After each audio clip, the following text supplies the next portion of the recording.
राधे राधे सभी भक्तों को ब्रज गोपिका की जय श्री कृष्ण, जय श्री श्याम। आज हम हिंदू धर्म संस्कृति को बढ़ाने वाले एक शिक्षण संस्थान गुरुकुल जा रहे हैं, जहां से बच्चों में शैक्षिक ज्ञान के साथ साथ धार्मिक ज्ञान के संस्कार भी प्राप्त होते हैं। तो चलिए हमारे साथ आप भी वहां के दर्शन कीजिए। यह उत्तराखंड के उधम सिंह नगर डिस्ट्रिक्ट में सितारगंज में है, जहां जो जंगलों के बीच राम गुरुकुल है। गुरुकुल जाने का रास्ता देखिए कितना मनोरम है। दोनों तरफ हरे भरे विशाल पेड़ लगे हुए हैं और बहुत सुहावना मौसम हो रहा है। खेतों के बीच में से होते हुए हम गुरुकुल पहुंच गए हैं और फिर गुरुकुल में प्रवेश करने के बाद सभी बच्चों को और उनके पारिवारिक जनों को बहुत आनंद आ रहा है और पानी में बनी रंग बिरंगी फूलों की रंगोली को देखकर सभी के मुख पर मुस्कान बढ़ गई। वेद मंत्रों के गायन के साथ सभी को गुरुकुल में जलपान कराया।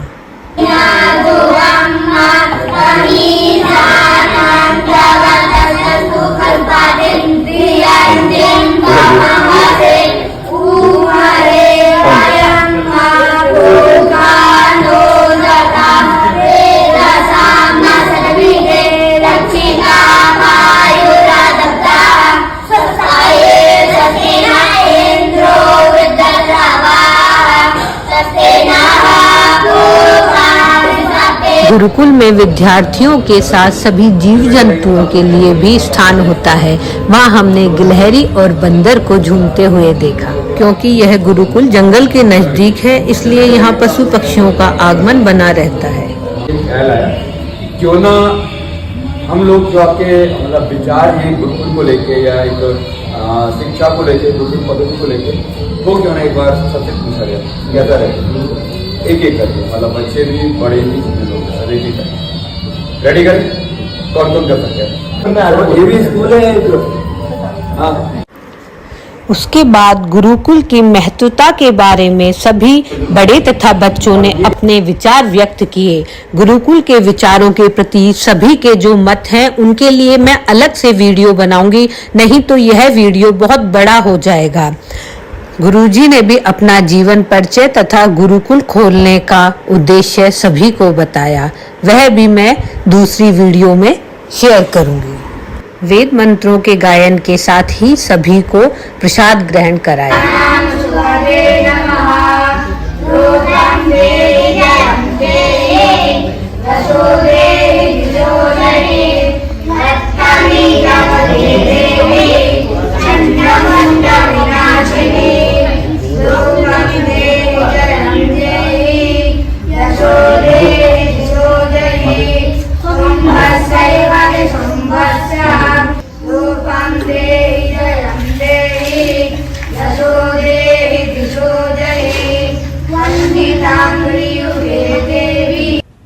गुरुकुल में धार्मिक शास्त्र विद्या के साथ साथ शस्त्र विद्या भी प्रदान की जाती है एवं शारीरिक बल बढ़ाने हेतु अभ्यास भी विद्यार्थियों को कराया जाता है। गुरुकुल के विद्यार्थियों के साथ बच्चों ने बॉक्सिंग करना और रस्सी चढ़ना आदि अनेकों साहसिक खेलों का अभ्यास किया। उसके बाद बच्चों और बड़ों ने धनुर्विद्या का अभ्यास किया। तीरंदाजी को श्रेष्ठ करने का गुरुजी ने तरीका बताया। उसके बाद हम सभी गुरुजी तथा गुरुकुल के विद्यार्थियों के साथ जंगल की ओर निकल पड़े, जंगल में कुछ क्रियाकलाप करने के लिए। दो के जोड़े बनाकर कुछ साहसिक खेल खेले, संगीत के साथ वेद मंत्रों का गायन किया और फिर हनुमान चालीसा का पाठ तथा शिव तांडव स्तोत्र और मंत्रों का गायन किया।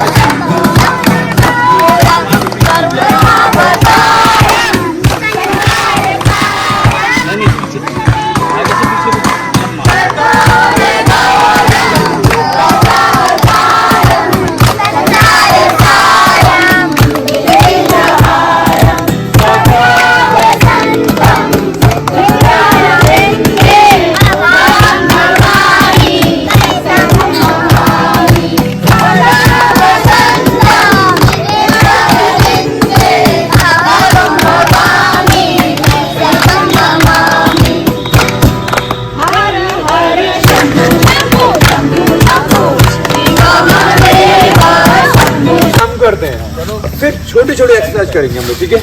पर वो छोटी छोटी भी देखते हैं कौन कर पाता है कौन नहीं कर पाता है। अपने पैर को सामने लेके आइए, इतना ऊपर उठा सकते हैं। हाँ, पैर ऐसा नहीं होना चाहिए, पैर सीधा रहे, हिलना नहीं है,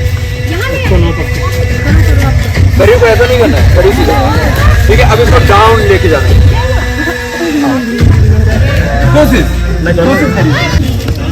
दूसरे पैर, ठीक है। दूसरे पैर, बाएं पैर आगे, बाएं पैर आगे, अब थोड़ा सा हार्ड करते, ठीक है। पैर को आगे लेके आइए, ठीक है। अब इसको पीछे लेके चले जाइए, शरीर को आगे करिए और ऐसा होल्ड करके 10 काउंटर 1 2 3 सामने देखना चाहिए, 4 5 6 7 8 9 10 बढ़िया, काफी अच्छा गया। योगा में करते हैं, ओके, होल्ड करिए, 1 2 3 4 5 6 7 8 9 बढ़िया।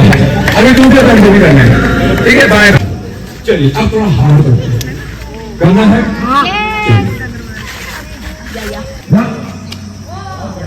पेड़ से बचना है, एक एक करके बचना है। अगला हो सकता है पेड़ को टिक करके जा सकते हैं। अगला जल्दी करना है, बढ़िया, मैं भी करता हूँ यार, मजा आएगा। अरे जबरदस्त रहेगा। अगला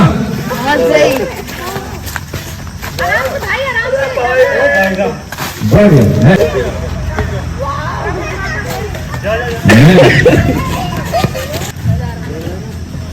नहीं हो पा रहा, बहुत टाइटली पकड़ता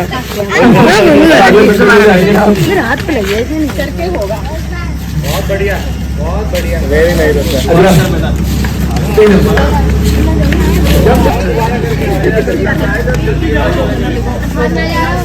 अगला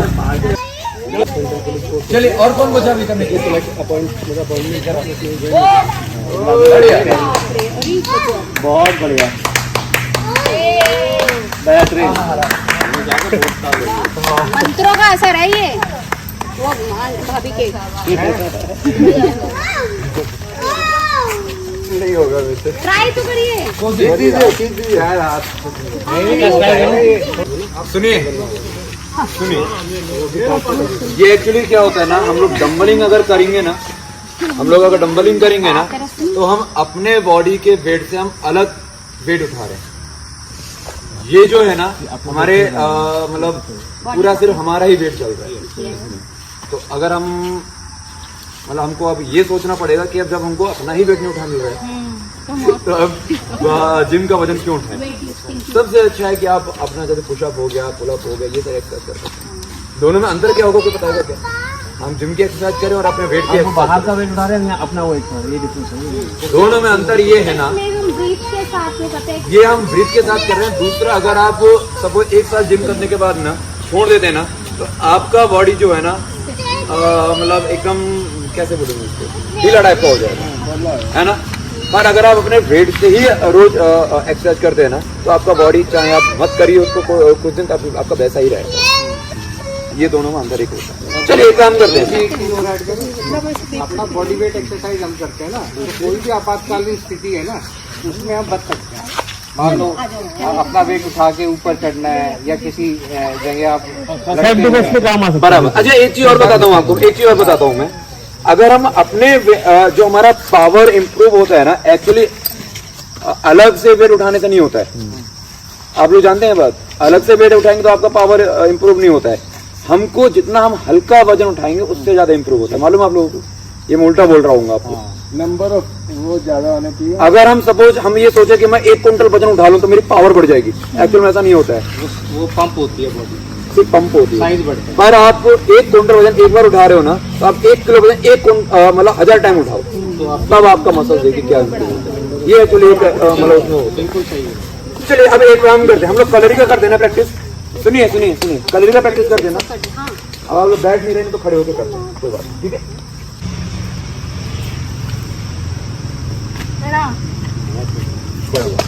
अब इसमें क्या लगता है, कोई आपसे लड़ेगा क्या? आप ब्रीद इन कर रहे हैं, नीचे करके ऊपर, समझ में आ रहा है? ये जो है हाथ में ब्लॉक होते हैं, फिर कराटे में देखा होगा ना, ये ब्लॉक होता है ऐसा, है ना? ये हो गया और ऊपर को ऐसा हो गया। पहला आपने क्या, दूसरा मूवमेंट क्या था आपका?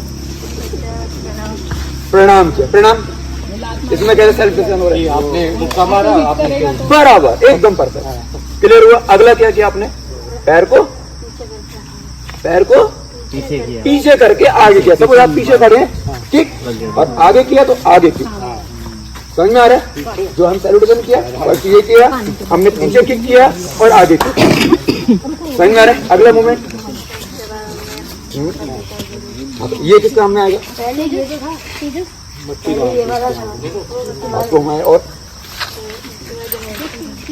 हाथ को हम पीछे लेके गए इतना, समझ में आ रहा है? हाथ को आपने भी वहां पर मुदगर घुमाया था, मैंने आपको क्या बोला था कि उसको पूरा पीछे लेके आना है। इसका रीजन क्या है मालूम है? कुल्हाड़ी चलाते हैं ना, कुल्हाड़ी, उसको देखा होगा पूरा पीछे लेके फिर नीचे को मारते हैं, फोर्स ज्यादा लगता है। तो यही कारण आप अपने हाथ को पीछे लेके जाइए जितना हो सकता है, क्योंकि आपको जब आप नीचे मार रहे हो या सामने वालों को मारो तो आपको पावर ज्यादा चाहिए, फोर्स ज्यादा चाहिए, ऐसे की बजाय ऐसे मारना। बराबर, समझ में आ गया? 1 आराम से, 2 3 4 5 प्रणाम।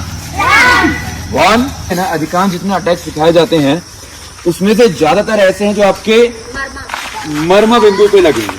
मतलब ये जितना भी अटैक होता है अधिकांश आपको ऐसा पता जाता है क्या, उन पॉइंट पर मारिए जो आपके मर्म पॉइंट है ना, वीक पॉइंट है।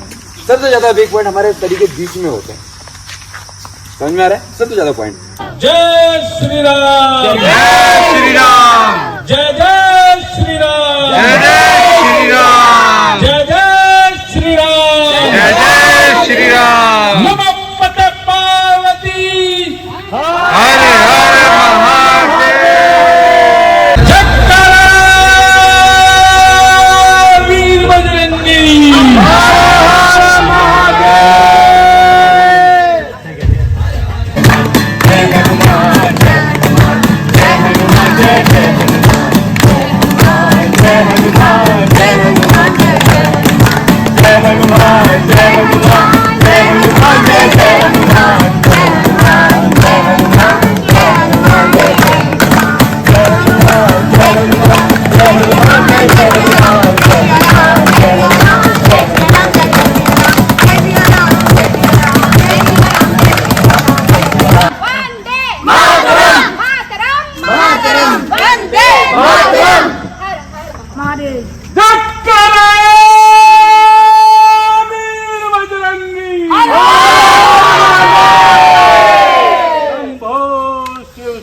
गुरुकुल में जो अनेक प्रकार के क्रियाकलाप बच्चों को कराए जाते हैं, वो सभी क्रियाओं को करके और मनोरम यादों के साथ अब हम वापस उसी जंगल के रास्ते से गुजरते हुए अपने घर को आ रहे हैं।